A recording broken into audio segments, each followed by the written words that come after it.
Hybrid কম্পিউটারের অপর নাম হচ্ছে সংকর কম্পিউটার। হাইব্রিড কম্পিউটার অ্যানালগ ও ডিজিটাল কম্পিউটারের কাজের প্রক্রিয়ার সাথে সমন্বয় করে তৈরি করা হয়, যেমন ডেটা সংগ্রহ ও গ্রহণ করে অ্যানালগ প্রক্রিয়ায় এবং ডেটা গণনা করা হয় ডিজিটাল পদ্ধতিতে।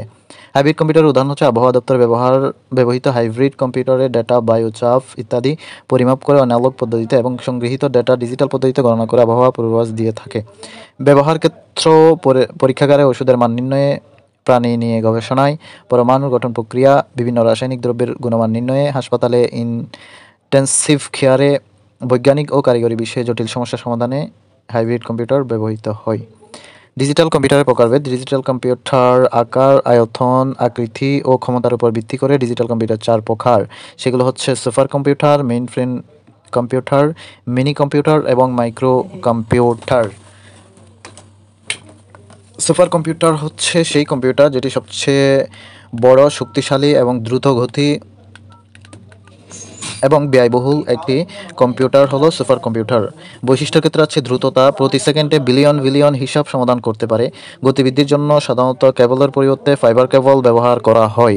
সিপিইউ বা central processing unit 100 billion IPS বা ইনস্ট্রাকশন পার সেকেন্ড গতিতে গাণিতিক হিসাব করতে সক্ষম এবং এর শব্দ দৈর্ঘ্য 64 বিট।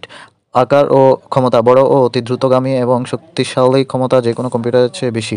প্রসেসর একসাথে একাধিক বা বর্তমানে লক্ষাধিক প্রসেসর ব্যবহার করা যায়। সুপার কম্পিউটার বর্তমানে সবচেয়ে শক্তিশালী সুপার কম্পিউটার হচ্ছে ফ্রন্টিয়ার, যেটি যুক্তরাষ্ট্রে বিশ্বের প্রথম এক্সেকল সুপার কম্পিউটার। এটি পূর্ববর্তী শক্তিশালী সুপার কম্পিউটার ছিল হচ্ছে ফুগাকু। তৈরি করেছে ওক রিজ ইন্টারন্যাশনাল বা ন্যাশনাল ল্যাবরেটরি, যুক্তরাষ্ট্র।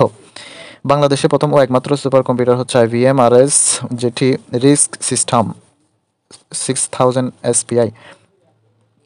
বর্তমানে সংরক্ষিত আছে বাংলাদেশ কম্পিউটার কাউন্সিল বা BCC, আগারগাঁও, ঢাকায় অফিসে বা কার্যালয়ে। ব্যবহার কর্মক্ষেত্রে শক্তিশালী কাজ সম্পাদন করার জন্য সুপার কম্পিউটার ব্যবহৃত হয়। জটিল কাজ যেমন মহাকাশ গবেষণা, পরমাণু গবেষণা, ক্ষেপণাস্ত্র নিয়ন্ত্রণ ও সূক্ষ্ম গণনা যেমন সূত্র গাণিতিক গবেষণা, বৈজ্ঞানিক গবেষণার বিষয়ে বিপুল পরিমাণ তথ্য বিশ্লেষণ কাজে ব্যবহৃত হয়।